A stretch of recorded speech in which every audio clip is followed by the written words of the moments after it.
Predator. Badlands begins with a deceptively simple but extremely ambitious question.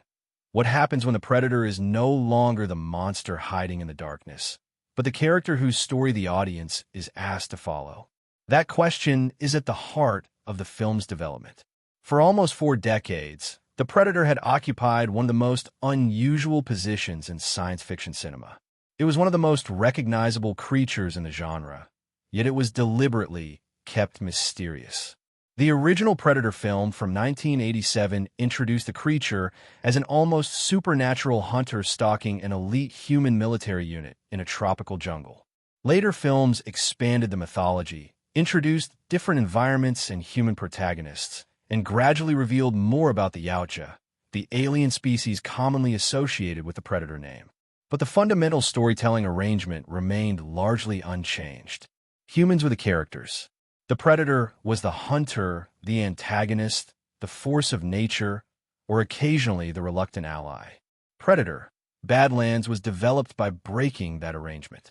The project came out of a period when the Predator franchise was being reconsidered within 20th Century Studios.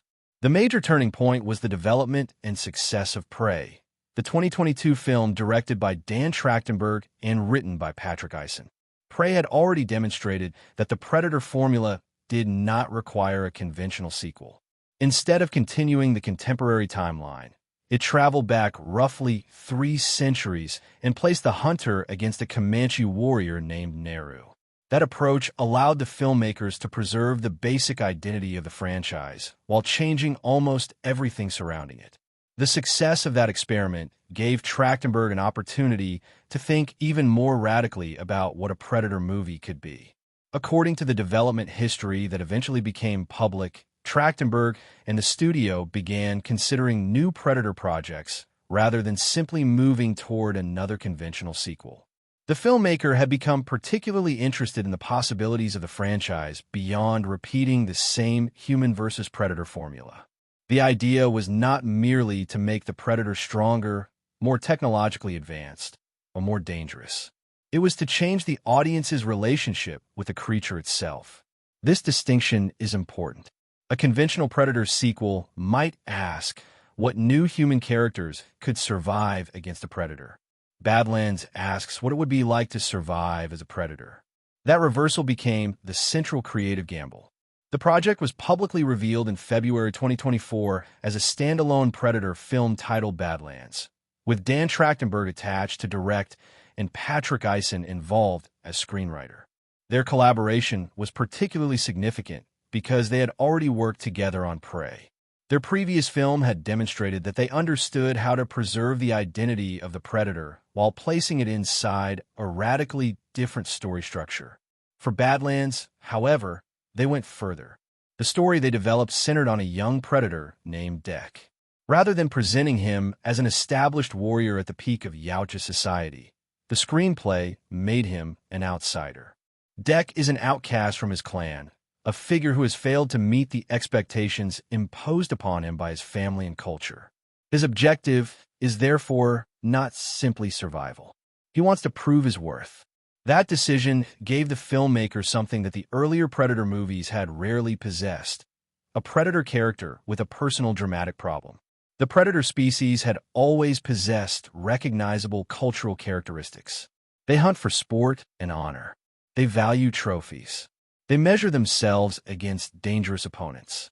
They possess advanced technology, but often deliberately restrict themselves during hunts. They operate according to codes that make their behavior different from that of conventional science fiction monsters. But these characteristics had previously been observed from the outside. Badlands reverses the camera. Instead of asking why the Predator behaves this way, the film can ask what it feels like to be raised inside a society where these values are considered normal. That became a crucial part of the screenplay's development. The story eventually placed Dek on a distant planet called Genna, a world whose environment is almost as threatening as the creatures living upon it. He is pursuing an adversary known as the Kalisk, an exceptionally dangerous creature that represents the kind of challenge that could establish his status as a warrior. The basic structure is therefore immediately recognizable as Predator storytelling. A hunter enters hostile territory to find dangerous prey. The difference is that the hunter is now the protagonist.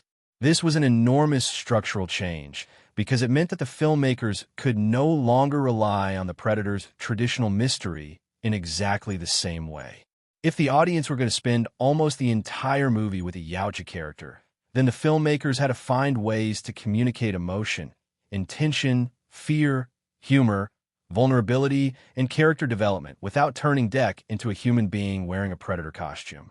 That challenge became one of the defining problems of development. Trachtenberg understood that the film could not work simply by making Dek a friendly version of the predator.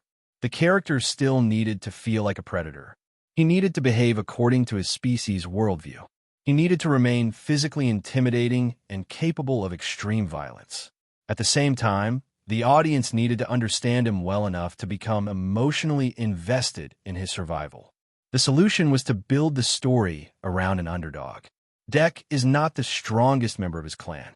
He is physically smaller and socially marginalized.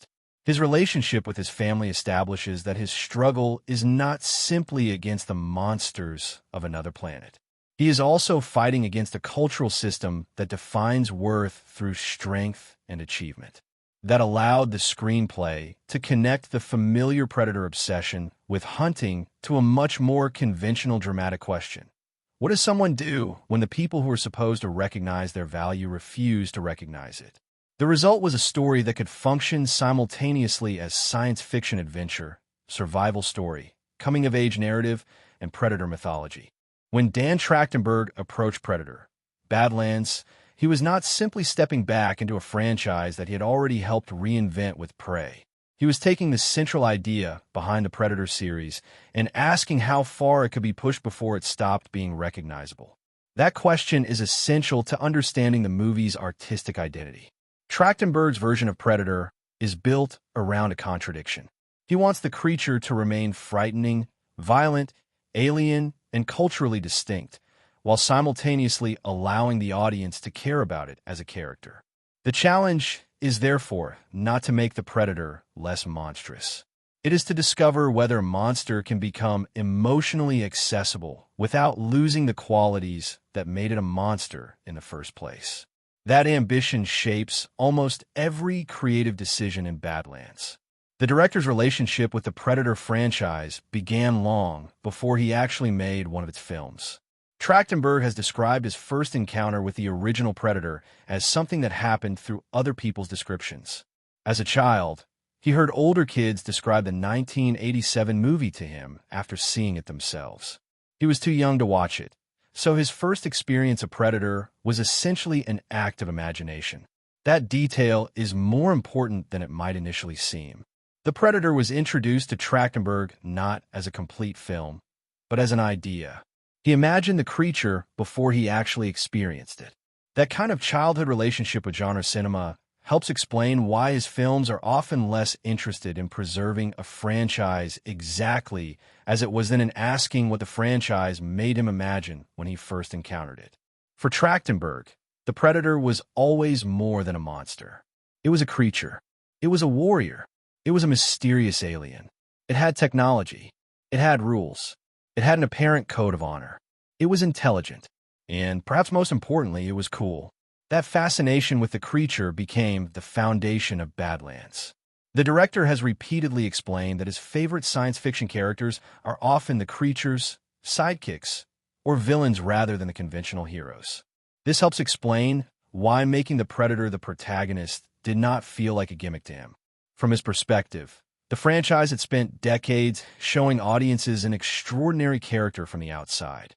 Why not finally allow the audience to experience the story from that character's point of view? The idea is deceptively simple.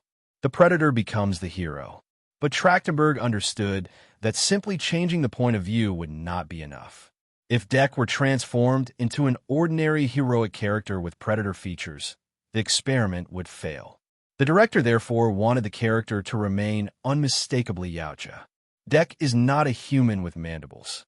He does not suddenly develop human morality. He does not become gentle. He does not stop hunting. He does not reject violence. He does not become a misunderstood creature who secretly wants to live peacefully among humans. Instead, the emotional journey comes from understanding how a creature with a fundamentally different worldview can still experience emotions that audiences recognize. Fear, loneliness, pride, embarrassment, determination, frustration, attachment, grief. The director's challenge was to communicate those emotions through an alien face and body. That challenge became one of the most important aspects of his filmmaking philosophy on Badlands. The classic Predator design is extraordinarily effective as a horror image. The mandibles, exposed teeth, strange eyes, muscular body, armor, dreadlocks, and mask create an instantly recognizable silhouette. But the same qualities that make the creature frightening make subtle emotional performance extremely difficult. Human actors communicate emotion through lips, eyebrows, cheeks, eyes, posture, and small changes in facial tension. The Predator does not have a human face. It has mandibles. Its mouth does not behave like a human mouth. Its facial proportions are fundamentally different. Trachtenberg, therefore, had to solve a problem that almost no previous Predator director had needed to solve at this scale. How do you make the audience look at the Predator and understand what it is feeling? His answer was to trust performance rather than hide the creature. There was an obvious temptation to keep Deck masked for much of the movie. The mask is one of the most iconic elements of Predator imagery. It also provides a convenient way to conceal the limitations of the creature's facial expression. Trachtenberg deliberately resisted that solution. He wanted audiences to see Deck. The film's emotional argument depended on making the audience care about monster, and hiding the monster's face would have weakened that experiment. Instead, the filmmakers had to make the creature itself expressive. This is where Dimitrius, Schuster-Koloamatangi's performance becomes essential. The actor was not simply supplying a voice for a digital creature. His physical performance became the foundation for Deck's behavior. Movement, posture, rhythm, aggression, hesitation, and reactions all had to communicate personality. Trachtenberg gave Schuster-Koloamatangi considerable freedom to determine who Deck was. That collaborative approach is consistent with the director's broader philosophy. Trachtenberg frequently describes filmmaking as an exchange of ideas rather than a rigid hierarchy in which the director arrives with every detail predetermined. He has particularly emphasized his relationships with trusted collaborators, including cinematographer Jeff Cutter. Cutter had already worked with Trachtenberg on 10, Cloverfield Lane, The Pilot of the Boys, and Prey. Their relationship was therefore not merely based on visual continuity.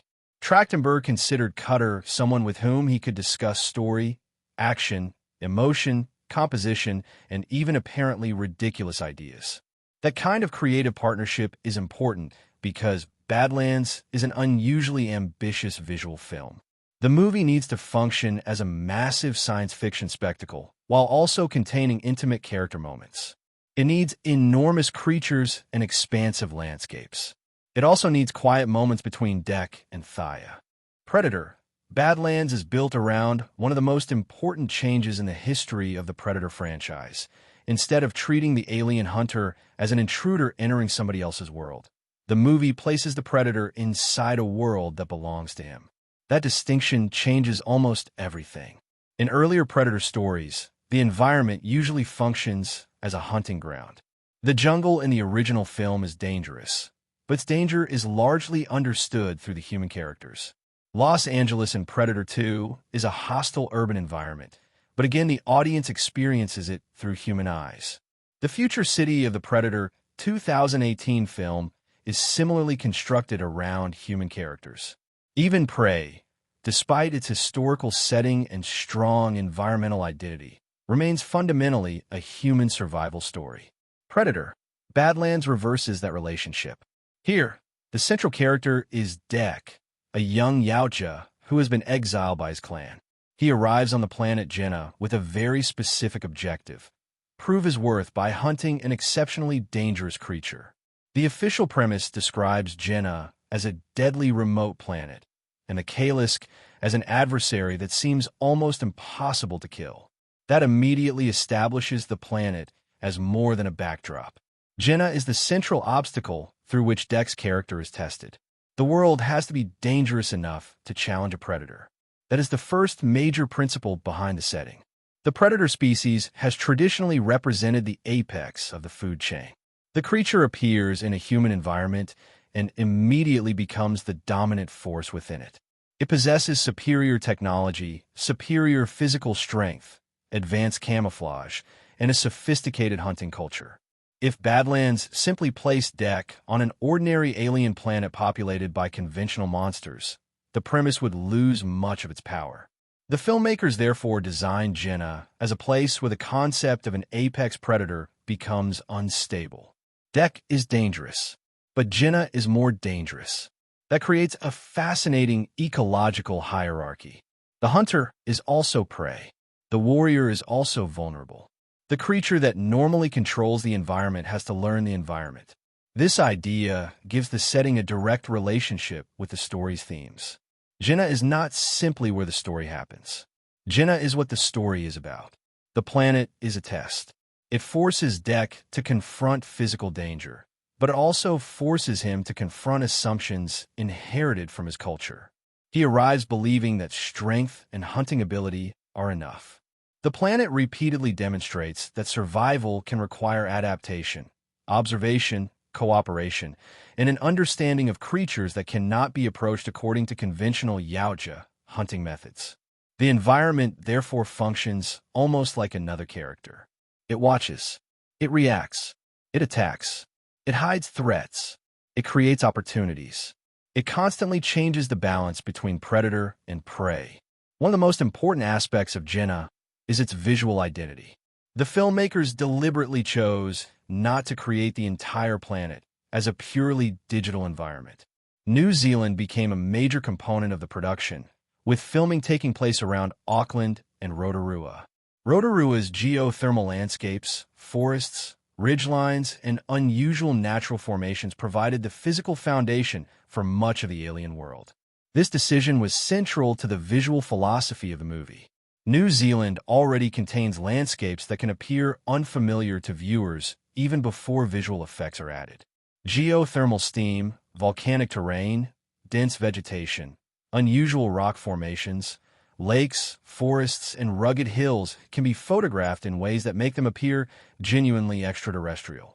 Rather than replacing nature with digital scenery, the production transformed real nature. That approach produces a particular kind of science fiction realism. The audience can feel the ground. They can see actual trees and vegetation. They can sense the depth of the landscape. Characters interact with physical surfaces rather than floating through entirely computer-generated environments. Digital effects can then add elements that could not exist in the real world. The result is a hybrid environment. Part Earth, part alien planet, part practical filmmaking, part visual effects construction. That combination helps Genna feel like a place rather than an image. The New Zealand landscapes also contribute to the film's sense of scale. A recurring problem with alien worlds is that they can become visually repetitive. If every environment is created digitally, the audience may recognize the visual grammar of computer-generated scenery even when the fictional world is supposed to be completely unfamiliar. Real landscapes help avoid that problem. A mountain looks like a mountain, but its surrounding vegetation can make it feel alien. A forest looks like a forest, but strange creatures moving through it change its meaning. A geothermal field looks natural, but when combined with unfamiliar life forms and unusual atmospheric effects, it becomes part of another planet. This is environmental storytelling through transformation. The filmmakers do not need to explain every aspect of Genna in dialogue. They allow the audience to infer what kind of world it is by looking at it. If the plants are enormous or dangerous, the audience understands that the ecosystem is unfamiliar. If creatures move in unusual ways, the audience understands that the food chain is different. If the landscape contains constant hazards, the audience understands that survival requires vigilance. The world explains itself visually. That is one of the strongest elements of the film's world building. The production design also reinforces the contrast between organic nature and advanced technology. The Yautja possess sophisticated spacecraft, weapons, armor, masks, scanning systems, and other equipment. Yet their culture remains deeply connected to physical hunting. This creates a strange mixture of futuristic technology and ancient warrior tradition. The Predator does not look like a clean, sterile science fiction soldier. The Yautja aesthetic is more ritualistic. Weapons have weight. Armor communicates status. Trophies have cultural meaning. The body itself is important. Hunting is not simply a military operation. It is part of identity. Badlands expands that concept by showing more of the culture behind the individual hunter. Dek is not simply an alien who happens to like hunting. Predator, Badlands is difficult to classify with a single genre because one of the movie's central creative ambitions is to combine several familiar forms of storytelling into something that feels larger than a conventional Predator sequel. At its foundation, the film is science fiction. It contains an alien civilization, advanced technology, extraterrestrial creatures, synthetic life, distant planets, futuristic weapons, spacecraft, and a larger interstellar setting. Those elements place the movie firmly inside science fiction. But science fiction is only the beginning. Badlands is also an action film, a survival adventure, a creature feature, a fantasy-influenced warrior story, a coming-of-age narrative, a buddy story, and, in several places, a western. That mixture is not accidental. The movie's unusual genre identity comes directly from its central premise.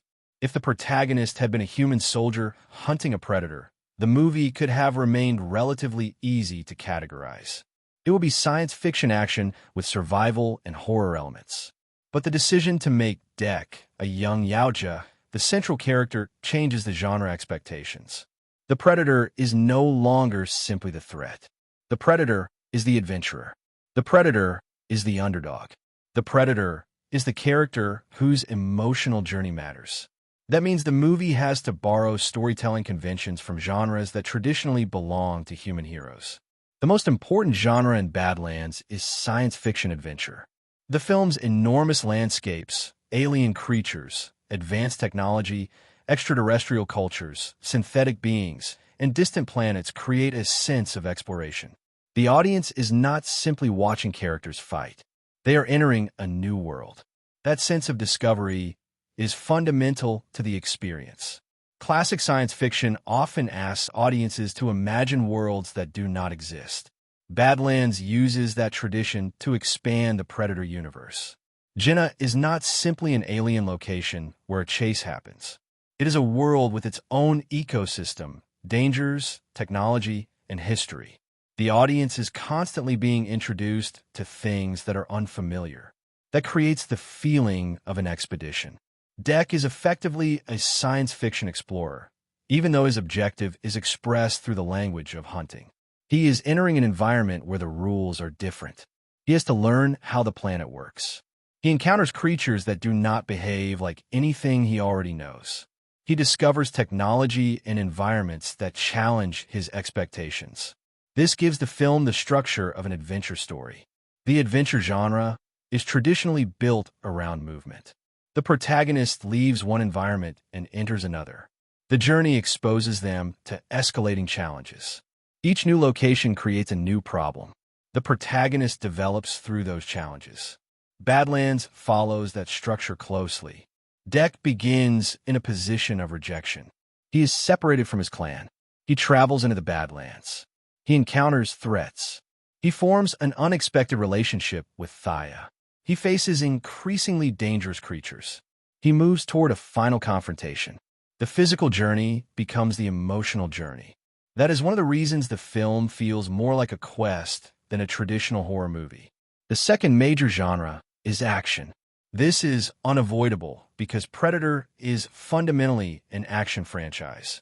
The original movie established the basic formula of highly skilled characters confronting an opponent with extraordinary physical and technological advantages. Badlands retains that foundation. Dek is constantly involved in physical challenges. Weapons matter. Combat matters. Tracking matters. Movement matters. The protagonist's physical abilities are central to the story. But the action genre is transformed by the fact that the action hero is a predator. Earlier predator films often build suspense by showing how difficult it is for humans to fight the creature. Badlands instead allows the audience to enjoy the creature's capabilities. The audience is meant to understand how powerful a Yautja can be. That changes the emotional experience of action.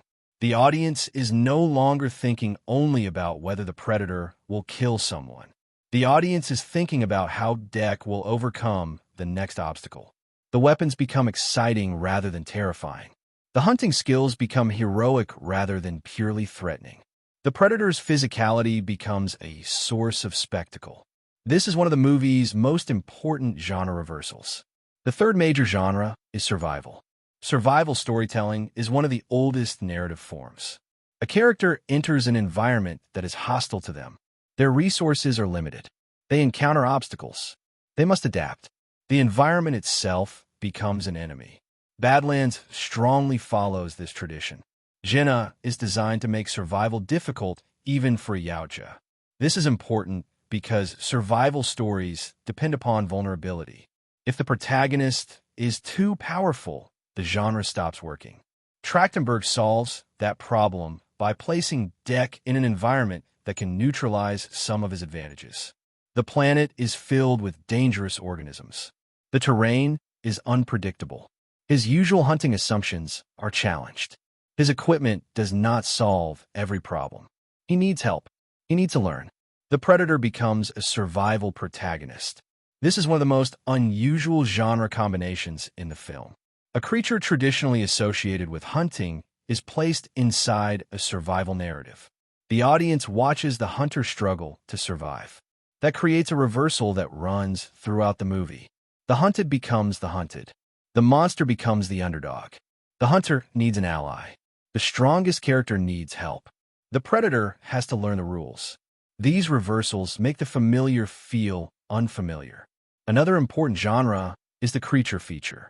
The creature feature is traditionally built around the spectacle and fear associated with a non-human creature. Films in this category often ask audiences to watch monsters interact with humans. Badlands takes the creature feature and turns it inside out. The creature is the protagonist. Instead of hiding the monster, the movie shows it.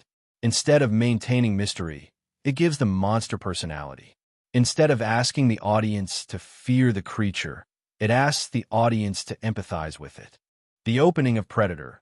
Badlands immediately tells the audience that this is not going to be a conventional Predator movie. Within the first several minutes, the film establishes a completely different relationship between the audience and the creature that has defined the franchise for decades. Instead of beginning with human characters discovering that an invisible alien hunter is stalking them, the movie begins by placing the audience inside the predator's perspective. This is the most important decision in the entire opening sequence. The movie does not spend a long time hiding Dek. It does not treat him as a mysterious silhouette in the background. It does not make the audience wonder whether the predator is nearby. Instead, Dek is introduced as the protagonist. The opening immediately presents him as a young Yautja who is physically capable but socially vulnerable. He is a runt within his clan, and his relationship with his family establishes the emotional problem that will drive the rest of the story. He wants to become worthy in the eyes of his father, clan leader Njor, and he believes that completing a legendary hunt will finally prove that he deserves respect. This means that the first few minutes are not simply establishing the plot. They are establishing Dek's psychology. He is not hunting because he has nothing else to do. He is hunting because he believes hunting is the language through which his culture measures worth. That distinction is essential. The opening, therefore, introduces the film's central theme before the audience has even reached the main alien world. What makes someone strong? Who gets to decide whether someone is worthy? What happens when a family defines strength in a way that leaves no room for weakness? And what happens when a person who desperately wants approval is told that they are fundamentally inadequate? These questions are embedded into the opening. The sequence begins on a barren and hostile world, immediately establishing the idea that Predator, Badlands will operate on a much larger and stranger scale than the original films. The environment is not presented as a normal human landscape. It is empty, enormous, and threatening. Large creatures consume smaller creatures. The food chain is visible almost immediately. This is important because the movie is introducing a predator story by showing an ecosystem in which everything is hunting something else. The audience is reminded of the basic rule of the predator universe. Life survives by hunting. Strength determines survival. The strongest creature appears to dominate. But the opening also begins to undermine that assumption. The most frightening creature in this environment is the Yautja, and that Yautja is Dek. The camera, therefore, creates a fascinating contradiction. The audience recognizes the predator as the monster from previous films. But the movie's storytelling language tells us that this is the hero. The creature that once appeared from darkness now appears as the character whose journey we are supposed to follow. This is reinforced through voiceover and perspective. Dek's thoughts and observations give the audience access to a character who would previously have been deliberately kept unknowable. The opening essentially tells us that a Yautja is defined by hunting. It establishes the species' worldview before giving us the individual who will eventually challenge part of that worldview. This is an extremely efficient way to orient the audience. The film does not need several scenes explaining the entire history of the Yautja. Instead, it gives us a central principle. A Yautja is a predator. A Yautja is expected to be strong. A Yautja is expected to hunt. A Yautja is expected to prove himself. Dek's problem is that he does not fit the ideal version of that identity. He is smaller, he is weaker, and, most importantly, his father believes that he is a failure. This creates an immediate emotional hook. Audiences understand family rejection. They understand the desire for parental approval. They understand being compared with a stronger sibling. They understand feeling that someone else believes you are not good enough. The fact that Dek is an alien does not prevent the opening from establishing an emotionally recognizable problem. In fact, the alien nature makes the problem more interesting. The audience has already seen Yautja warriors as powerful monsters. Now we are introduced to the possibility that even among the Yautja, there are individuals who do not meet the standard. That means the predator species itself has social hierarchies. There are stronger and weaker members. There are expectations. There are judgments. There are family relationships. The opening, therefore, begins expanding predator mythology through character rather than exposition. Dek's older brother, Quay, is particularly important. Quay is not simply a secondary character. He is the emotional counterpoint to Njor. Where Njor represents the brutal logic of the clan, Quay represents loyalty within the family. He recognizes Dek's weakness, but does not believe that weakness makes Dek disposable. This distinction becomes the emotional foundation of the opening. The father sees Dek as a problem. The brother sees Dek as a person. That conflict is established quickly. Dek's relationship with Quay also provides a glimpse into what Dek could have become if he had been allowed to grow within a supportive environment. Quay is stronger. He has more status. He has more experience. But he does not need Dek to fail in order to feel strong himself. That makes him different from their father. The opening uses this contrast to create the first major emotional tension. Dek wants approval from the person least willing to give it to him. The person most willing to give him compassion is the one whose approval he may not fully appreciate until it is too late. That structure becomes critical to the tragedy that follows. The audience quickly learns that Dek has a major goal. He wants to hunt the Kalisk. The Kalisk is an apex predator on Genna, a creature so dangerous that even experienced Yautja fear it. For Dek, the Kalisk represents the ultimate opportunity. The central conflict of Predator, Badlands, is much larger than the simple question of whether Dek can kill the Kalisk. On the surface, the movie appears to be structured around a hunt. Dek is a young Yautja warrior who has been rejected by his father, separated from his clan, and sent into a dangerous alien environment. His objective is to find and kill the Kalisk, an apex creature on the planet Genna. If he succeeds, he believes that he will finally prove himself worthy. But underneath that external objective is a much more complicated internal conflict. Dek is fighting against an idea of himself. He has spent his life being told that he is weak. His father, Njor, does not simply consider him inexperienced. He sees him as fundamentally inferior. Dek has internalized that judgment. As a result, he believes that his value has to be demonstrated through violence, achievement, and physical strength. The hunt for the Kalisk, therefore, becomes a psychological mission as much as a physical one. Dek wants to kill the most dangerous creature on Genna because he believes that doing so will answer a question that has haunted him since childhood. Am I strong enough? That question drives almost every decision he makes. It also creates the movie's most important dramatic irony. The audience can see that Dek already possesses qualities that make him worthy of respect. He is determined. He is courageous. He is loyal. He is willing to face danger. He cares about his brother. He is capable of forming an unexpected friendship with Thia.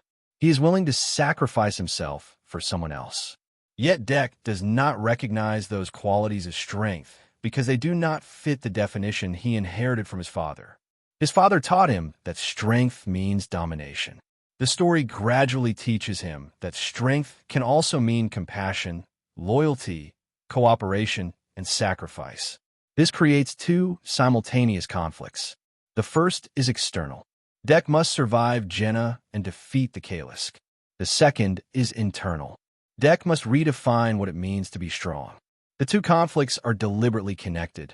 The more Dek learns about Genna, the more his original understanding of hunting begins to collapse. The planet does not reward brute force. The Kalisk cannot be defeated simply by overpowering it. The creatures of Genna operate according to rules that Dek does not immediately understand.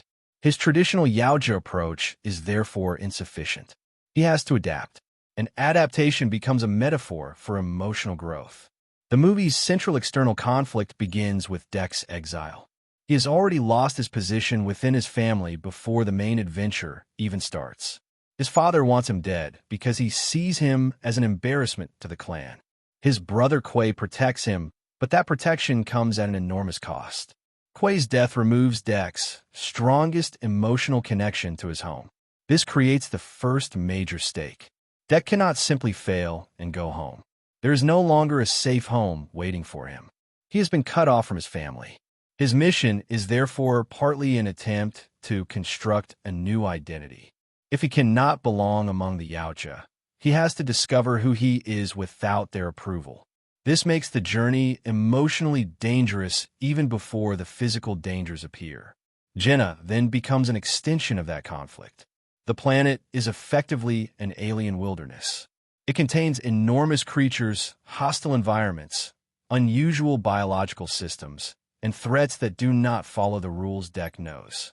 For a character who has been raised within a culture that values mastery and control, Genna is almost the perfect antagonist. It cannot be intimidated. It cannot be shamed. It cannot be impressed. It does not care about Yautja's status. It does not care who Dek's father is. It does not care whether Dek has proven himself. Genna simply exists, and it can kill him. That creates an important thematic contrast. Dek comes from a culture obsessed with hierarchy. Genna is an ecosystem. There is no clan leader deciding who is worthy. There is only survival. The environment therefore forces Dek to confront a reality that his father never taught him. Strength does not guarantee control. Sometimes survival requires understanding. This is why the environmental conflict is so important. The planet is not just a backdrop. It is an active force in the narrative. Its creatures, terrain, and biological systems repeatedly force Dek to change his approach. Every encounter teaches him something. Every failed strategy exposes a weakness. Every successful adaptation represents progress. The conflict escalates because Dek cannot rely on one solution. His technology helps him. His physical abilities help him. His hunting instincts help him. But none of them are sufficient on their own. This creates a more interesting action protagonist than a character who simply becomes more powerful. Dek becomes more adaptable. That distinction is crucial. The movie's main creature conflict revolves around the Kalisk. The Kalisk represents the ultimate physical challenge. It is enormous. It is powerful. It possesses unusual regenerative abilities. It has survived encounters that would kill other creatures. For Dek, killing the Kalisk would be the ultimate proof of his worth. But the Kalisk is also a symbolic challenge. It represents the limit of the worldview Dek has inherited. If strength is simply the ability to kill the strongest opponent, then the Kalisk is the final test. But the movie gradually suggests that this definition is incomplete. Dek can fight the Kalisk. He can wound it. He can survive encounters with it. But defeating it requires more than brute strength. The creature forces Dek to think differently. That is why the conflict becomes progressively more complicated. At first, Dek sees the Kalisk as prey. Eventually, he has to understand it as part of the ecosystem. That shift changes the nature of the hunt. The audience begins to see that the real objective may not be simple destruction. The question becomes whether Dek can understand what he is hunting. This is a classic evolution in survival storytelling. The protagonist begins by trying to dominate the environment. He eventually learns that he has to understand the environment. The same transformation occurs emotionally. Dek begins by trying to dominate his own identity. He eventually learns that he has to understand himself. The external and internal stories therefore mirror one another. Predator. Badlands takes a more unusual approach to antagonists than many previous films in the Predator franchise.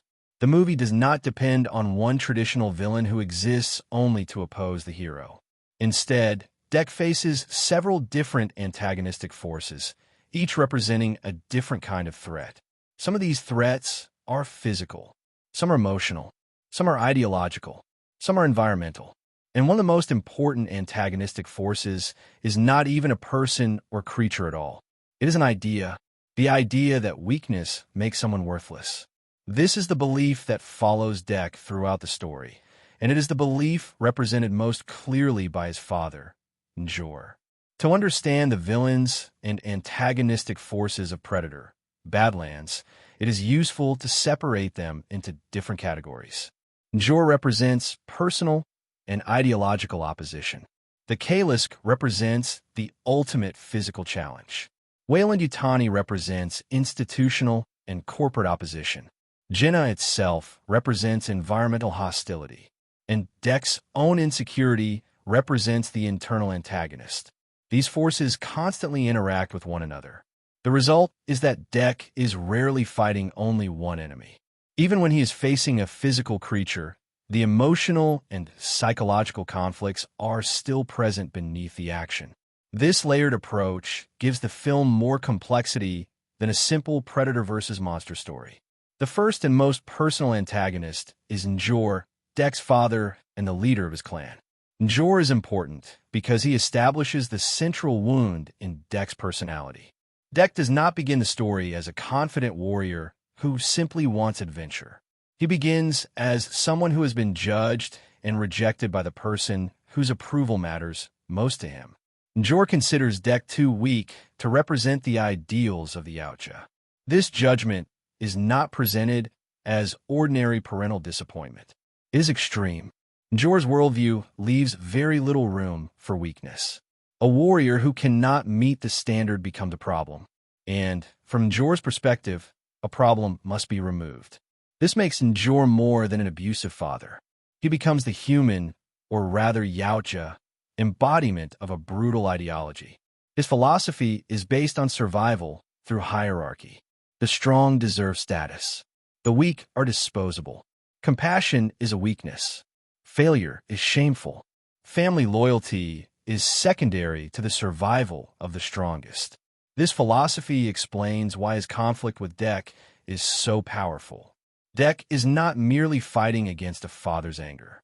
He is fighting against an entire definition of worth. Njor's role is particularly effective because his cruelty is connected directly to the culture in which Dek was raised. If Njor were simply evil for no reason, he would be less interesting. Instead, he represents an extreme version of values that already exist within the warrior culture. Honor, strength, hunting, victory, survival. All of these concepts can be positive or negative depending on how they are interpreted. Njor takes them to their most destructive conclusion. For him, strength becomes cruelty. Honor becomes hierarchy. Survival becomes an excuse to eliminate anyone considered inferior. And family becomes conditional. You belong only as long as you are useful. This makes him a particularly effective antagonist for Dek. The conflict is personal because Njor is his father, but is also philosophical because Dek has inherited much of his worldview. In the beginning, Dek does not reject the values of his clan. He wants to succeed within them. He wants his father to see him as worthy. He wants to complete the hunt because he believes that victory will solve the emotional problem. This creates an important irony. Dek's initial goal is still controlled by Njor. Even after leaving home, Dek is trying to win an argument with his father. The hunt is supposed to prove that Njor was wrong. But the deeper story gradually asks whether Dek should even care about winning according to Njor's rules. That is what makes the father such a powerful antagonist. Njor does not need to be physically present in every scene. His influence survives through Dek's thinking. Whenever Dek doubts himself, Njor's judgment is still there. Whenever Dek believes that accepting help makes him weak, that belief comes from the world that Njor represents. Whenever Dek thinks that the only way to prove his worth is through killing the most dangerous possible creature, he is continuing his father's philosophy. Njor is therefore an antagonist who exists both outside and inside the protagonist. He is a character, but he is also a voice in Dek's mind. This is why defeating or escaping him is not enough. Dek must eventually reject the definition of strength that Njor represents. Another important element of Njor's villainy is his relationship with Quay. Quay represents a different possible interpretation of Yautja's strength. He is physically capable and more experienced than Dek, but he also possesses compassion. When ordered to kill his brother, he refuses. This act of defiance reveals the weakness in Njor's worldview. Njor believes that compassion makes a warrior weak. Yet Quay's willingness to protect Dek requires enormous courage. He is willing to challenge the most powerful person in his world. His sacrifice, therefore, becomes evidence that Njor's philosophy is incomplete.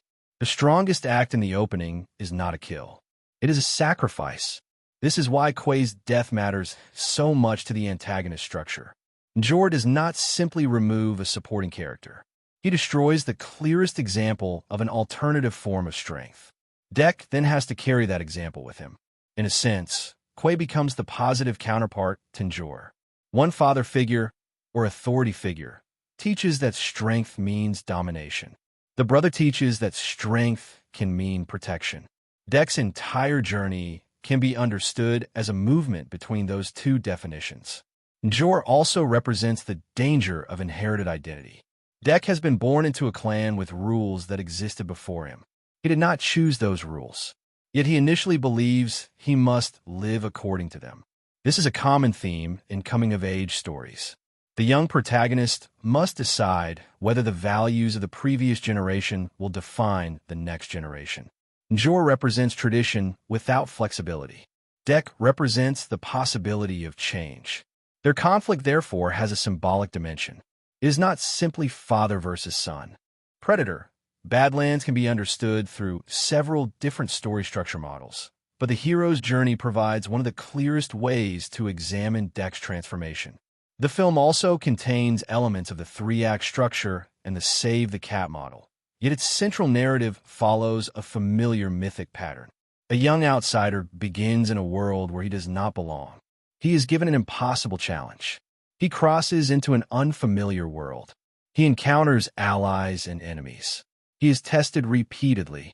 He faces the deepest source of his fear, and he returns, either physically or emotionally, as a changed person. What makes Predator, Badlands unusual is that this mythic structure is applied to a Yautja. The predator, traditionally presented as the hunter or monster, becomes the hero undergoing a coming-of-age journey. This reversal changes the meaning of many familiar predator conventions. The hunt becomes the call to adventure. The alien wilderness becomes the special world. The legendary creature becomes the ordeal. The loss of traditional weapons becomes symbolic vulnerability. And the hero's ultimate transformation is not simply becoming a better killer. It is learning to define strength differently. Deck's journey begins in what can be called the ordinary world. However, his ordinary world is already hostile. In a traditional hero's journey, the ordinary world is often a place of comfort or familiarity that the hero must eventually leave behind. Deck's situation is different. Yautja society is familiar to him, but it is not emotionally safe. He lives inside a clan culture built around hunting, strength, hierarchy, and honor. His problem is that he has failed to meet the expectations attached to that culture. He is physically smaller and less respected than other members of his clan. His father, Njor, sees him as weak. Therefore, the ordinary world already contains the central conflict. Deck does not fit the identity that his society expects him to perform. This is important because his journey is not motivated by curiosity. He is not leaving home because he wants to explore. He is leaving because his relationship with home has become impossible. The ordinary world has rejected him. This creates an immediate emotional motivation. Deck wants to become worthy. He wants to prove that his father is wrong. He wants to demonstrate that he can become a true hunter. The first stage of the hero's journey is therefore closely connected to his psychological wound. His ordinary world tells him that he is not enough. Everything that follows is shaped by his attempt to answer that accusation. The next stage is the call to adventure. For Deck, the call takes the form of the hunt for the Kalisk. The Kalisk is not an ordinary target. It is a legendary apex creature on the planet Genna. It is powerful, difficult to kill, and considered an extraordinary challenge. Deck sees the hunt as his opportunity. If he can defeat this creature, he believes that his status will change. The call to adventure is therefore extremely personal. The quest promises transformation, but Deck initially misunderstands what kind of transformation he actually needs. He believes that the hunt will transform his social position. He thinks physical victory will solve an emotional problem. This is one of the most important aspects of his journey. The audience can see that Deck's true problem is not simply that he needs a difficult opponent. His problem is that he has allowed his father's judgment to define his identity. The call to adventure appears to offer him an answer, but the journey eventually teaches him that the answer lies somewhere else. The traditional hero's journey also contains a stage known as the refusal of the call. This stage is more complicated in Predator, Badlands, because Deck does not refuse the hunt itself. In fact, he desperately wants to accept it. His refusal exists on a deeper emotional level. Deck refuses to accept his vulnerability. He refuses the possibility that he may need help. He refuses to believe that weakness can coexist with worth. And, initially, he refuses any definition of success that does not involve proving himself through the hunt. In this sense, Deck's refusal is psychological rather than physical. He is willing to enter danger. What he is not yet willing to do is change. This is an important distinction. Many heroes are afraid to leave home. Deck is afraid of remaining the person his father believes him to be. He will enter an alien wilderness without hesitation. But accepting emotional vulnerability is much more difficult for him. This internal refusal continues throughout the first part of the story. He can fight a monster. He can survive a crash. He can face an unknown planet. But asking for help is harder. Trusting another person is harder. Accepting that he cannot solve every problem alone is harder. The mentor stage of the hero's journey is also divided across several characters. Quay is the first major mentor figure. He does not teach Deck through a long speech or provide a traditional lesson. Instead, he teaches through action. When Njor orders him to kill Deck, Quay refuses. He protects his brother. His sacrifice demonstrates a form of strength that Deck has not fully understood. Quay is physically powerful, but his most important quality is his willingness to risk himself for someone weaker. This becomes the moral lesson that Deck will eventually understand. At the beginning of the story, Deck sees the Kalisk as the ultimate model of strength because it is almost impossible to kill. But Quay quietly presents another model. Strength can mean protecting another person. Strength can mean standing against authority. Strength can mean choosing loyalty over obedience. Kuei's death, therefore, becomes more than a tragic event. It becomes a lesson that Dek carries into the special world. The problem is that Dek does not immediately understand the lesson. Like many heroes, he receives guidance before he is emotionally ready to interpret it. The meaning of the mentor's sacrifice only becomes clearer as the journey progresses. Thia becomes another form of mentor, although her relationship with Dek is more balanced and mutual. She possesses knowledge that Dek lacks. She understands aspects of Genna that he does not. She can analyze creatures and situations. She challenges his assumptions. And, perhaps most importantly, she forces him to communicate and cooperate. Kuei teaches Dek what loyalty looks like. Thia helps teach him how to practice it. This makes the mentor role more complex. Technology and special effects play an especially important role in Predator: Badlands because the film depends on the audience believing in several impossible things at the same time. The central protagonist is an alien creature whose face, body language, movement, and emotional development must feel convincing enough for the audience to follow him as the hero. His world includes advanced extraterrestrial technology. The story takes place largely on an unfamiliar alien planet filled with dangerous environments and creatures.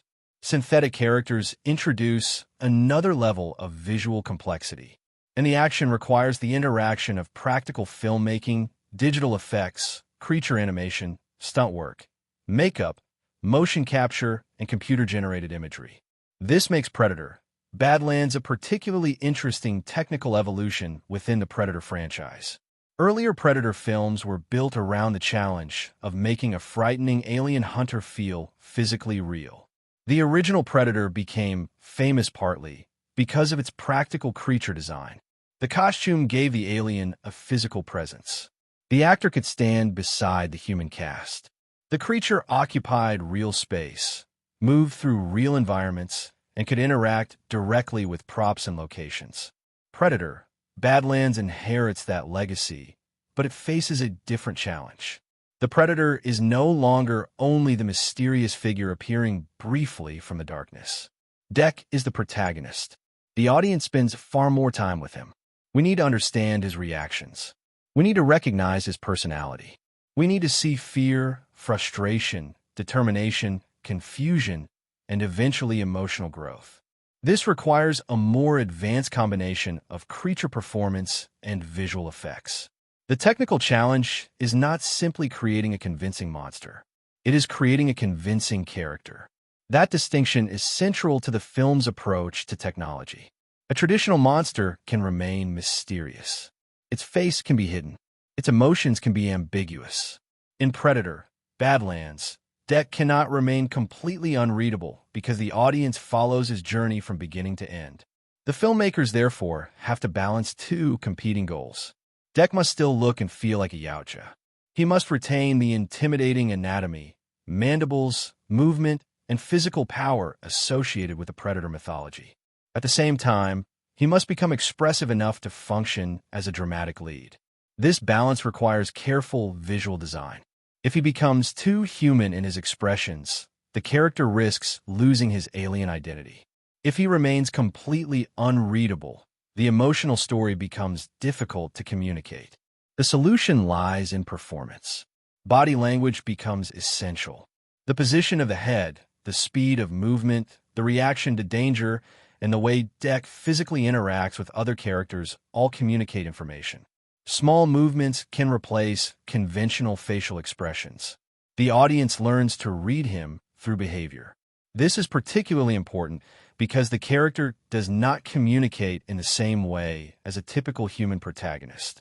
Technology must therefore support the storytelling rather than overwhelm it. The visual effects are most successful when the audience stops thinking about the technical process and simply understands what Dek is feeling. The production also benefits from developments in motion capture and digital character enhancement. Modern visual effects technology allows performers to provide detailed physical and facial reference, while digital artists refine the anatomy and alien features. This makes it possible to preserve a sense of performance inside a creature that could not exist naturally.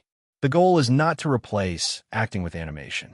The goal is to use technology to extend acting. This distinction matters throughout Predator, Badlands. The alien characters need weight. They need momentum. They need the ability to touch objects and affect their surroundings. A creature that moves like a weightless digital model would immediately weaken the realism of the action. The filmmakers, therefore, have to create a sense of physical mass. When Dec lands, runs, fights, climbs, or collides with another creature, the movement has to communicate that there is a body inside the frame. This sense of weight is one of the invisible achievements of modern creature effects. The audience may not consciously analyze it, but they notice when it is missing.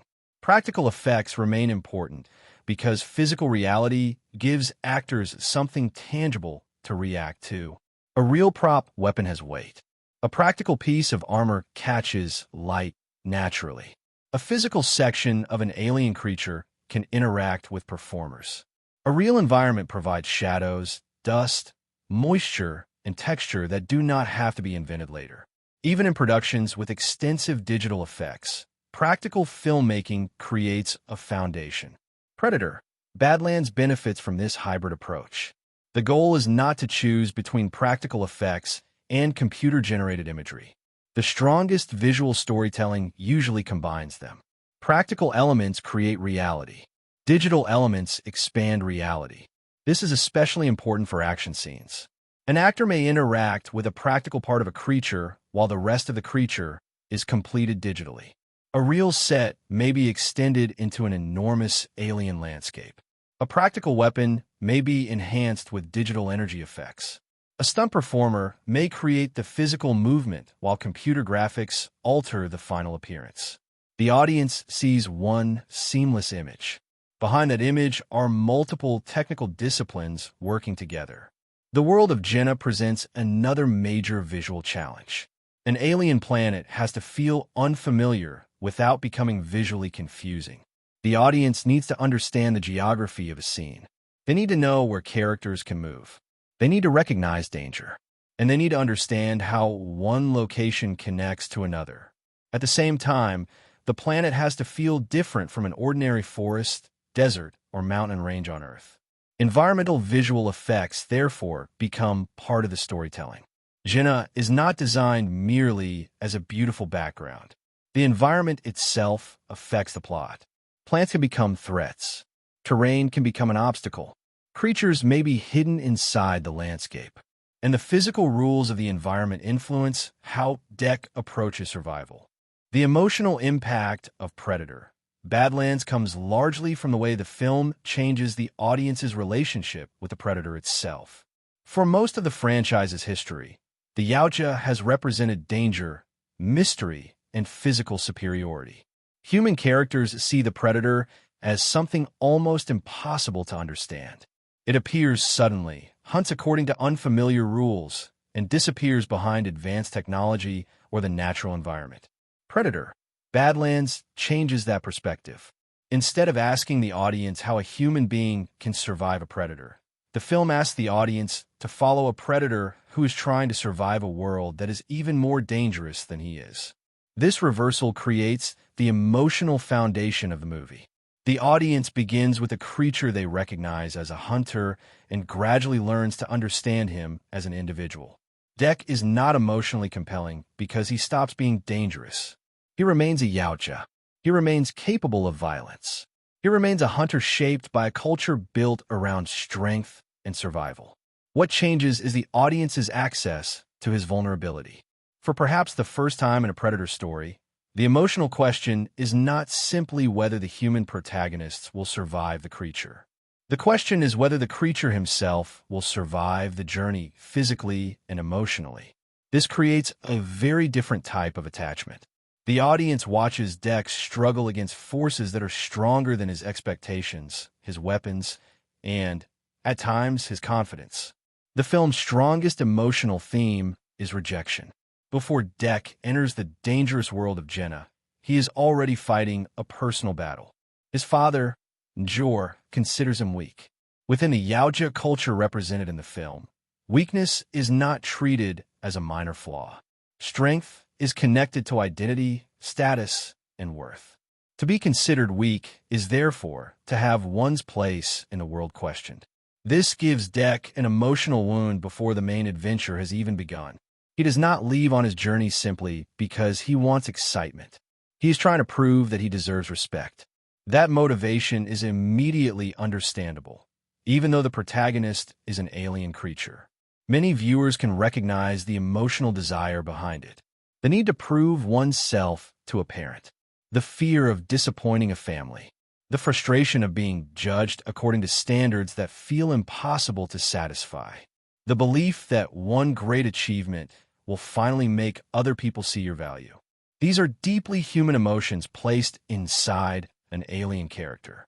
That contrast is one of the reasons the story has emotional potential. Dek may look completely unfamiliar, but his insecurity is recognizable. The emotional power of the early sections comes from this contradiction. On the outside, Dek is a physically powerful extraterrestrial hunter. On the inside, he is a young individual who feels rejected by the person whose approval matters most. This tension makes his desire to hunt the Kalisk more meaningful. The creature is not simply a target. It represents the possibility of validation. If Dek can defeat something considered nearly impossible to defeat, perhaps he will finally prove that his father was wrong. This creates an important emotional danger. The audience understands that Dek's mission is based partly on a misunderstanding. He believes victory will heal rejection. But emotional wounds rarely disappear simply because a difficult task has been completed. This gives the adventure a sense of sadness beneath the action. The audience can root for Dek, while also understanding that the thing he thinks he needs may not actually solve his problem. One of the earliest emotional highs in the story comes from the relationship between Dek and his brother, Quay. Quay represents a different form of strength from the one valued by Njor. He is capable, powerful, and physically imposing, but he also possesses loyalty and compassion. When he protects Dek rather than following his father's command, his actions reveal the emotional conflict at the center of the family. The relationship between the brothers gives the story its first major sense of warmth. In a harsh culture where worth is measured through strength, Quay recognizes value in someone who has been dismissed by others. This is significant because Dek's emotional journey begins with the question of whether he is enough. Quay's actions provide an answer before Dek himself is ready to believe it. He does not need to earn his brother's loyalty through a successful hunt. He is already worthy of protection. The loss of Quay, therefore, becomes one of the most important emotional moments in the story. The impact does not depend only on sadness. It depends on what the death represents. Dek loses the person who saw him differently. His father views him as a disappointment. The culture around him questions his strength, but Quay chooses to stand beside him. When that relationship is taken away, Dek becomes more isolated than ever. The journey to Genna is no longer only an adventure. It also becomes shaped by grief. The emotional effect is particularly strong because the story does not allow Dek to remain safely connected to his past. The brother who could have served as emotional support is gone. The father who should provide protection has become an opposing force. Dek must continue without the family structure that once defined his life. This creates loneliness beneath the action. The alien landscape of Genna becomes more than a physical wilderness. It reflects Dek's emotional situation. He is isolated. He is uncertain. He is far from anything familiar. And he is carrying the memory of someone who sacrificed himself for him. This is where the emotional journey begins to deepen. Quay's sacrifice becomes a lesson that Dek does not fully understand at first. He knows that his brother protected him, but he has not yet experienced enough to understand why that kind of protection can be considered strength. Throughout the film, Dek is confronted with situations that gradually force him to reconsider the values he inherited from his father. The emotional impact of this process comes from watching a character discover that the person he trusted to define strength may have been wrong. This is a difficult realization. For a young character, Rejecting the values of a parent can feel almost like rejecting a part of oneself. Jor's influence, therefore, continues long after Dek physically leaves him. Predator, Badlands occupies an unusual position when examined as an adaptation because it is not a direct adaptation of a single novel, comic book, or previously published storyline. Unlike many major science fiction films, it does not take one specific source narrative and translate it directly to the screen. Instead, the film can be understood as an adaptation of a fictional universe. It takes characters, species, concepts, imagery, rules, themes, and decades of established predator mythology and rearranges them into a new story. This makes the adaptation process both more flexible and more complicated. The filmmakers are not required to reproduce the plot of an existing book page by page. However, they must still work within the expectations created by the Predator franchise. Audiences already understand certain things about the Yautja. They are hunters. They possess advanced technology. They follow traditions connected to combat and trophies. They often operate according to codes that are different from ordinary human morality. They are physically powerful. They use distinctive weapons and vision systems. And they have traditionally appeared as mysterious opponents rather than conventional heroes. Predator, Badlands adapts these established ideas, but its most important creative decision is to change their point of view. The film asks what happens when the predator is no longer the creature being observed by human characters. What happens when the predator becomes the central figure of the story? That question becomes the foundation of the adaptation. The movie does not abandon the source mythology. Instead, it approaches the mythology from a new angle. This is the key difference between adaptation through repetition and adaptation through reinterpretation. A direct repetition would have followed the familiar formula. Human characters enter a dangerous environment. A predator begins hunting them.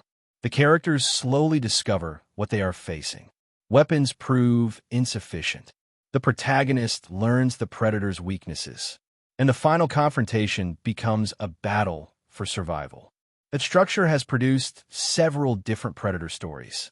Predator, Badlands recognizes the importance of that formula, but deliberately reverses it. This time, the Predator enters an unfamiliar and dangerous environment. The Predator encounters creatures he does not understand. The Predator becomes vulnerable, and the Predator must learn how to survive. In effect, the film adapts the emotional structure of earlier Predator stories, while changing the identity of the character experiencing it. This is one of the most interesting examples of adaptation in the franchise. The basic dramatic language remains recognizable. There is an unfamiliar wilderness. There is a dangerous hunt. There are hidden threats. There is advanced technology. There are physical confrontations. And there is a struggle to understand the rules of an unknown environment. But the perspective has been inverted. The hunter becomes the central point of identification. The audience now experiences uncertainty alongside the creature that earlier films presented as the source of uncertainty.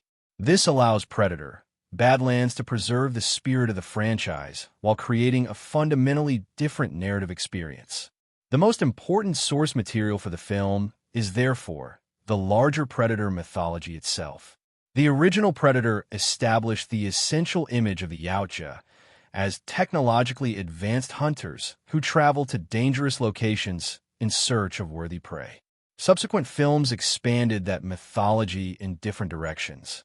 Some explore the idea of multiple predators with different equipment and social structures. Others move the hunt into cities, historical periods, or entirely different environments.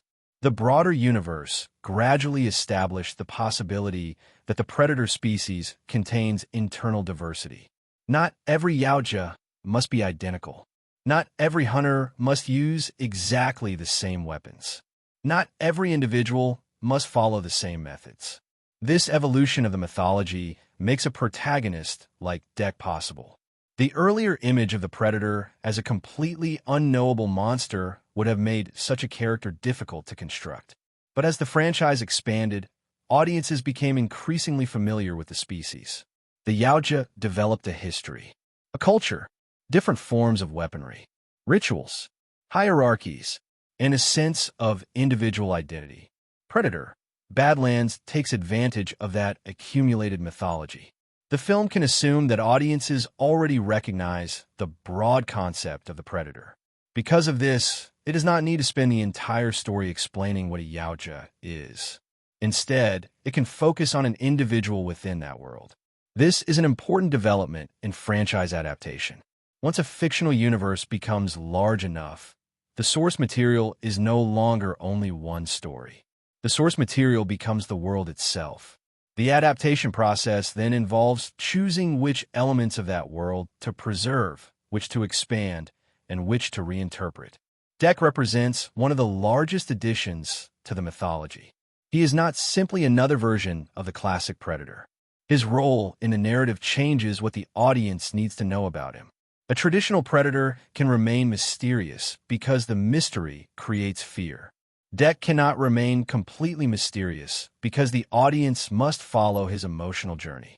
Therefore, the adaptation adds characterization to a species that was previously often defined through external observation.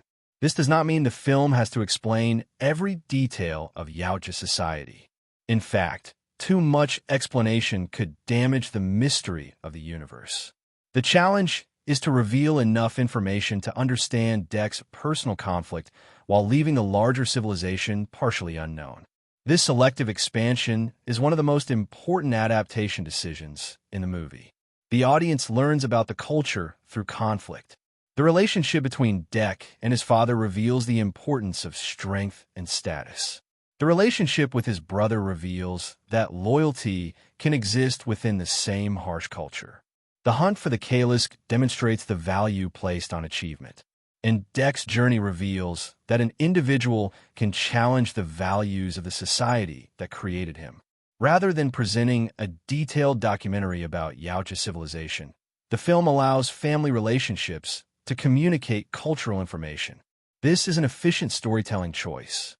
Predator: Badlands is the kind of film that becomes more interesting when it is watched for a second or third time. On the surface, it is a science fiction action-adventure about a young Yautja named Dek who is sent to the hostile planet Genna, where he encounters an extraordinary ecosystem, develops an unlikely relationship with a synthetic named Thia, and becomes involved in a conflict involving the Kalisk and the Weyland-Yutani Corporation. But beneath that straightforward adventure story is a dense collection of references. Some of these details connect directly to earlier Predator movies. Others connect Predator: Badlands to the Alien franchise. Some are references to Dan Trachtenberg's previous work. Others are small personal jokes hidden by the filmmakers. And some are pieces of visual storytelling that are not technically Easter eggs at all, but become more meaningful once the audience understands the full story. This makes the movie particularly rewarding for fans of science fiction franchises, because the filmmakers are constantly playing with the audience's existing knowledge.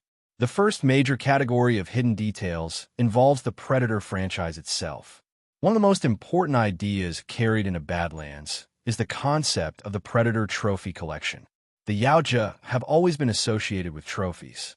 Skulls, weapons, and other physical evidence of successful hunts communicate the warrior's history. In earlier films, these trophies were often treated as mysterious visual details. A viewer might see a collection of strange skulls and wonder where they came from. In Predator 2, the trophy room became one of the most memorable locations in the entire franchise because it suggested that the Yautja had been hunting intelligent and dangerous species across the universe for a very long time. Predator: Badlands deliberately returns to this imagery.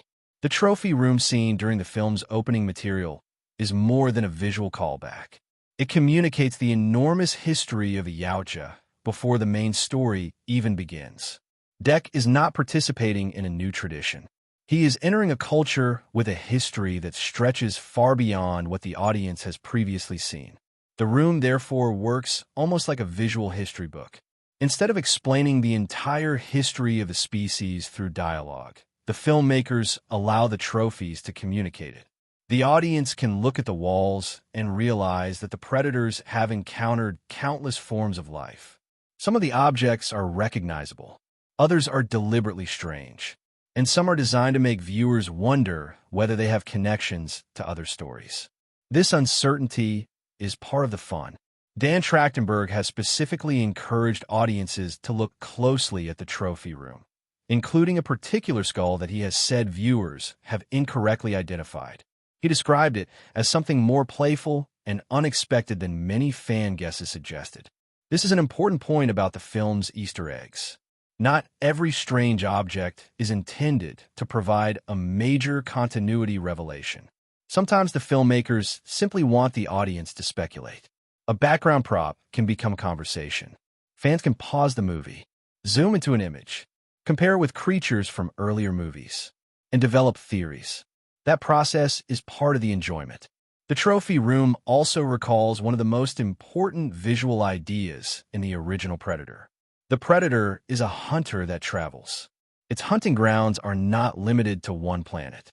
The trophies therefore suggest a larger universe. Badlands takes that concept and makes it even more important because Deck's adventure depends on the idea that his people have visited countless worlds. Another major hidden connection is the appearance of a reference to Neru, the protagonist of Prey. This is particularly interesting because Prey and Predator, Badlands, are directed by the same filmmaker, Dan Trachtenberg. Rather than turning the reference into a large crossover event, the film hides it in the background. The connection appears during the sequence in which Quay is showing Deck different planets as possible destinations for his hunt.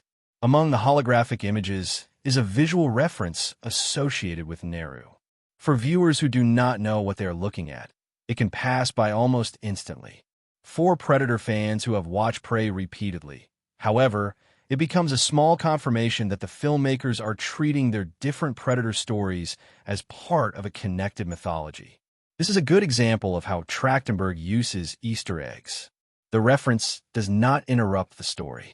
It does not require Deck to mention Neru. It does not turn into an exposition scene. It simply exists in the world. That makes the universe feel larger without forcing the audience to stop and acknowledge the connection. The relationship between Badlands and Prey is particularly meaningful because Prey represented another major change in the Predator franchise. Prey moved the Predator into a historical setting and focused on a protagonist who had to survive through observation, patience, and adaptation. Badlands takes another radical step by making the Predator itself the protagonist. The small Neru reference, therefore, becomes more than a joke for fans.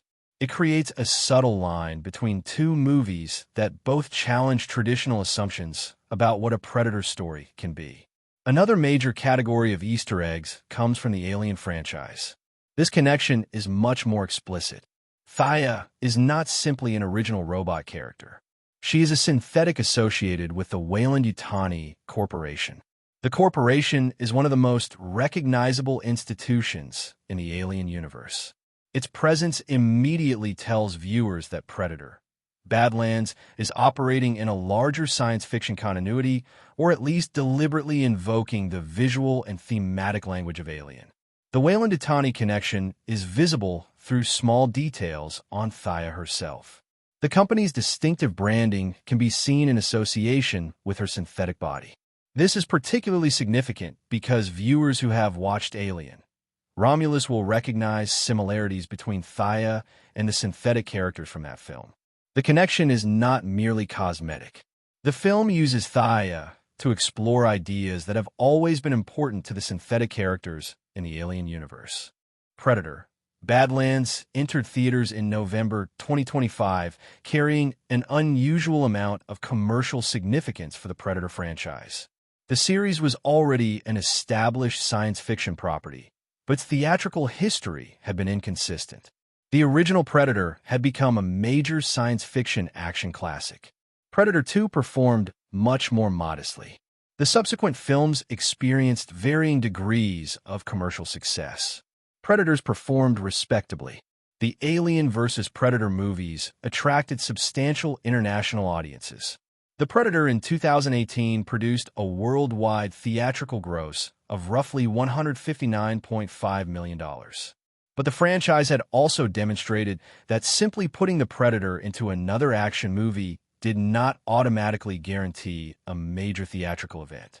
Predator: Badlands therefore represented an important test. Could the property become a significant theatrical attraction again? Could a movie that radically changed the formula, including making a predator the protagonist, convince audiences to return to cinemas? And could the movie perform strongly enough to justify the substantial investment required for a modern science fiction blockbuster? The answer was more positive than many people might have expected. The movie ultimately earned approximately $184.6 million worldwide. That figure consisted of roughly $91.1 million from the United States and Canada, and approximately $93.5 million from international markets. Its reported production budget was around $105 million. Those figures place Predator: Badlands in an interesting commercial position. It was not a gigantic blockbuster on the scale of the largest superhero or science fiction franchises, but it was a meaningful theatrical success for the Predator series, particularly because its opening established a new franchise record. The movie opened domestically with approximately $40 million. International markets added approximately another $40 million during the same opening period, giving the film an estimated worldwide opening of around $80 million. This was the strongest global opening in Predator franchise history. That achievement is important because it demonstrates that the film was not merely surviving at the box office. Audiences were actively interested in the new direction. The domestic opening also represented a franchise record. The approximately $40 million opening surpassed the previous domestic opening record associated with Alien vs. Predator, which had opened to roughly $38 million in 2004. For Disney and 20th Century Studios, this was an encouraging beginning. The movie had been given a theatrical release at a time when many franchise properties were increasingly being evaluated according to their ability to succeed across multiple platforms. A strong opening provided evidence that audiences were still willing to pay for a Predator experience on the big screen. The commercial story becomes more interesting when looking at the budget. The reported production cost was approximately $105 million. That is a substantial increase over the budgets of several earlier Predator films. The original Predator had been made for a much smaller amount of money. Predators was also produced for considerably less. The Predator had a reported production budget of approximately $88 million. Badlands therefore represented a significant financial commitment. The reason for the higher cost is understandable. Modern visual effects are expensive. The film contains large-scale alien environments, digital creatures, advanced spacecraft, elaborate Predator technology, extensive action sequences, and complex creature work. The movie also had the responsibility of creating an entirely new world rather than simply filming the Predator inside a familiar environment. That increased the production burden. The financial calculation for the studio, therefore, went beyond asking whether the film could make more than its production budget. A movie with a $105 million production budget also requires marketing, distribution, theater revenue sharing, and other expenses. This is why the difference between box office gross and actual studio profit must be understood carefully. If a film costs $105 million to produce and earns $184.6 million at the global box office, it does not mean the studio simply receives $79.6 million in profit. Theaters retain a portion of ticket sales. International revenue is divided according to local market arrangements. Marketing and advertising can add substantial expenses. Distribution also costs money. There can be tax incentives and production rebates that reduce the effective cost. And after the theatrical window, the studio can continue earning money through digital purchases, rentals, physical media, licensing, and streaming arrangements. Therefore, the $184.6 million worldwide gross should be understood as the movie's theatrical revenue generated at the box office, not as a direct measure of net profit. Even with that qualification, the theatrical performance was encouraging. The movie earned approximately 1.76 times its reported production budget in worldwide box office gross. Another commonly reported comparison is that the worldwide gross was about 1.8 times the production budget. Neither number should be interpreted as the studio's return on investment, but the relationship provides a useful indication of the film's commercial position. The movie was not a catastrophic theatrical failure. Instead, it generated enough box office revenue to make the theatrical experiment commercially meaningful, while additional revenue streams could improve the overall financial picture. The opening weekend is particularly important. Predator: Badlands opened at #1 in the United States and Canada. It played in approximately 3,725 theaters. The domestic opening weekend was approximately $40 million. That gave the movie an average of roughly $10,700 per theater during the opening weekend. The film also benefited from premium formats.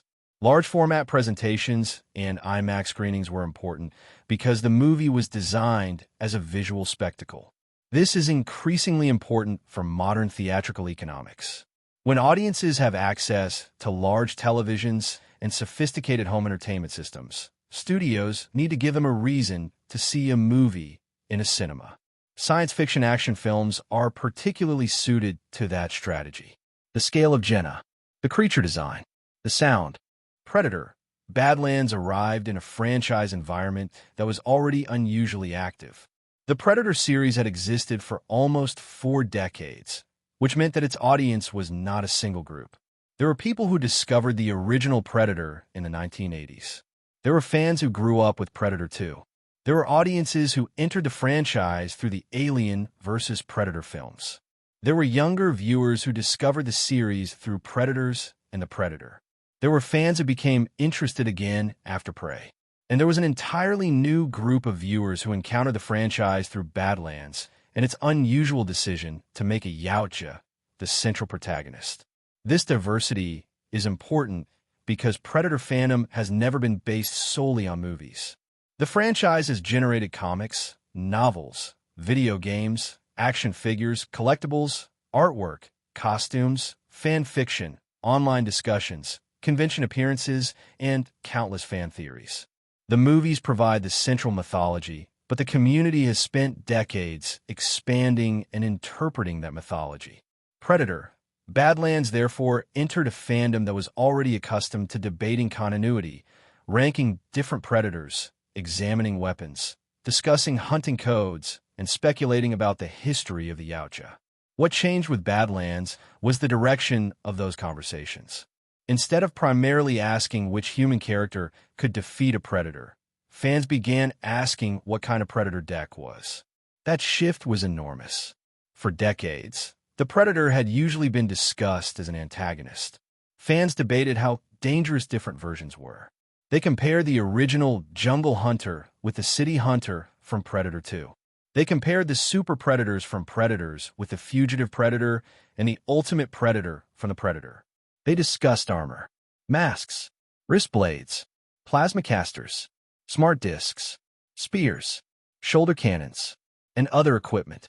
Badlands changed the conversation from equipment to personality. Dek was no longer simply a combatant.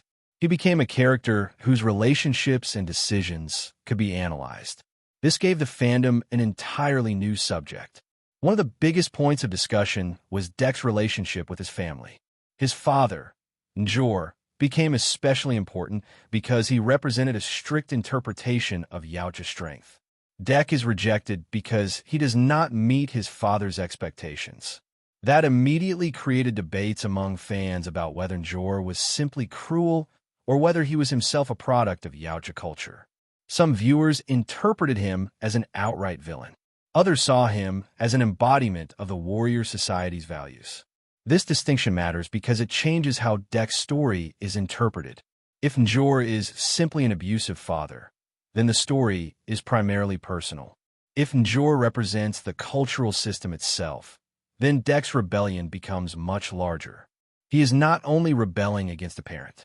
He is questioning the definition of strength within his species. Fans have also discussed Quay's role in that family structure. Quay provides an alternative model of brotherhood. Instead of judging Dek entirely by physical strength, he offers support.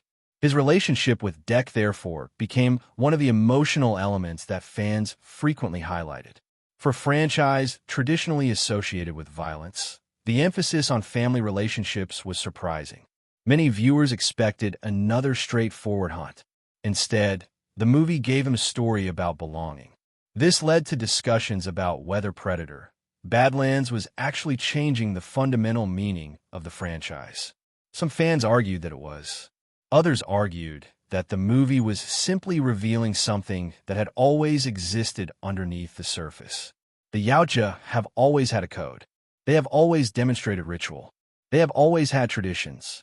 Therefore, the idea that their culture would contain family expectations and internal disagreements is not necessarily a contradiction. Badlands simply makes those elements visible. Another major source of fan discussion was the relationship between Dek and Thia. This was one of the most unexpected pairings in the entire franchise. A Yautja and a synthetic should have very little reason to trust one another. Dek belongs to an alien warrior culture. Thia is an artificial being connected to Weyland-Yutani. The two represent different forms of non-human identity. Yet their relationship becomes one of the central emotional engines of the film. Fans quickly began discussing whether their partnership should be understood primarily as friendship, mutual survival, emotional attachment, or something more complicated. The movie deliberately avoids reducing their relationship to a simple category. That ambiguity has helped it generate discussion. Thia is also interesting because her personality challenges assumptions about synthetic characters. The Alien franchise has a long history of androids and synthetics whose loyalties are uncertain. Characters such as Ash, Bishop, David, Walter, and others have trained audiences to question whether a synthetic can be trusted. Thia initially appears vulnerable and helpful, but her corporate origins complicate that impression.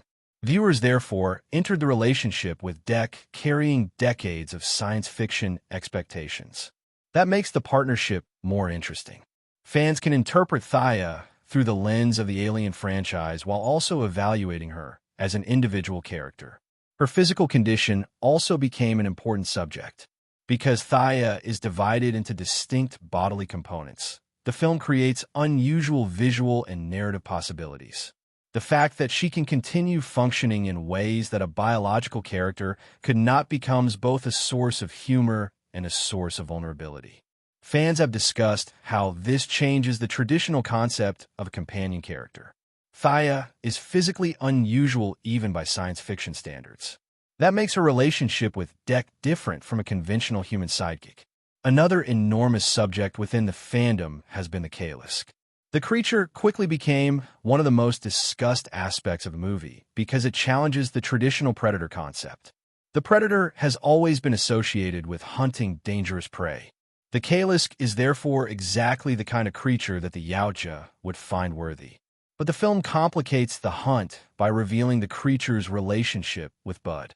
Predator: Badlands occupies an unusual position in the history of the Predator franchise because its reputation has been shaped not only by its original theatrical reception, but also by the larger question of where the series should go next. When the movie first arrived, audiences were being asked to accept a major change. The Predator was no longer simply the mysterious hunter stalking human characters. The Predator was the protagonist. The world was no longer primarily an Earth-based environment. The story was set on the alien planet Genna. The movie was not simply another human survival story. It was a science fiction adventure centered on Dek, a young Yautja attempting to prove himself. And the movie also introduced an unusual partnership between Dek and Thia, a synthetic connected to the world of Weyland-Yutani. Those decisions meant that Predator: Badlands could not be evaluated only according to the standards of the original Predator. It had to be evaluated as an attempt to redefine the franchise. That distinction has become increasingly important in discussions of the film. At the time of its release, some viewers approached the movie with a simple question: does it feel like Predator? After spending more time with it, the more interesting question becomes different. Does Predator need to feel exactly like the original Predator in order to be successful? That question sits at the center of the movie's modern reputation. The original Predator established a remarkably specific formula. A group of highly capable humans enters an environment where they become prey to an almost invisible alien hunter. The movie begins like a military action film. It gradually transforms into science fiction horror, and it ultimately becomes a survival story. The Predator is terrifying because the audience understands very little about it. Its technology is mysterious. Its motivations are mysterious. Its culture is mysterious. And its physical superiority makes it seem almost impossible to defeat. Badlands deliberately removes some of that mystery. We know Dek. We understand his family. We see his motivations. We hear his communication. We follow his emotional journey. We learn about his weaknesses. And we experience the world from his perspective. Therefore, Badlands is almost the opposite of the original movie in terms of audience identification. The first film asks what it would be like to be hunted by a predator. Badlands asks what it would be like to be one. That difference has become one of the most important reasons why the movie continues to generate discussion. Some viewers initially found the concept strange. Others immediately recognized its potential. With time, the decision has increasingly been understood as a logical progression of the franchise. The predator species have become one of the most recognizable elements of the series. After appearing as the antagonist for decades, eventually giving the character a chance to carry the story was a natural experiment. The success of Prey had already demonstrated that the franchise could benefit from changing its formula. Prey placed the predator in a historical setting. It reduced the technological advantage of the human characters. It emphasized survival and observation. And it centered on Neru, a protagonist who was underestimated by the people around her. Badlands continues that tradition of reinterpretation. But instead of changing the human environment, it changes the protagonist. Instead of asking what happens when a human meets the predator, it asks what happens when the predator becomes the outsider. This parallel has become more important in modern discussions of the film. Neru and Dek are separated by species and culture, but their journeys have surprising similarities. Both characters are underestimated. Both are forced to prove themselves. Both must adapt to dangerous environments. Both rely on observation. Both challenge assumptions about strength. And both demonstrate that survival depends on more than physical power. This connection gives Badlands a deeper relationship with the previous film than might initially be obvious. It suggests that the filmmakers were not simply creating another Predator story. They were developing a larger philosophy for the franchise. The philosophy is that the Predator universe can be viewed from multiple perspectives. That idea has become central to the modern reassessment. Another major factor in the movie's reputation is Dek himself. Traditional Predator films generally create emotional distance between the audience and the Yautja. The creature is intimidating because it does not behave like a conventional human character. Dek changes that. He has insecurity. He has family problems. He has a desire for recognition. He experiences rejection. He makes mistakes. He learns. And he develops an emotional relationship with Thia. This creates a different kind of protagonist. Dek remains recognizably Yautja. He still uses predator technology. He still understands hunting. He still values combat. He still has the physical capabilities of his species. But he is not presented as an unstoppable killing machine. His vulnerability becomes part of his identity. This has influenced how audiences interpret the predator mythology itself. The Yautja are no longer simply a collection of anonymous hunters.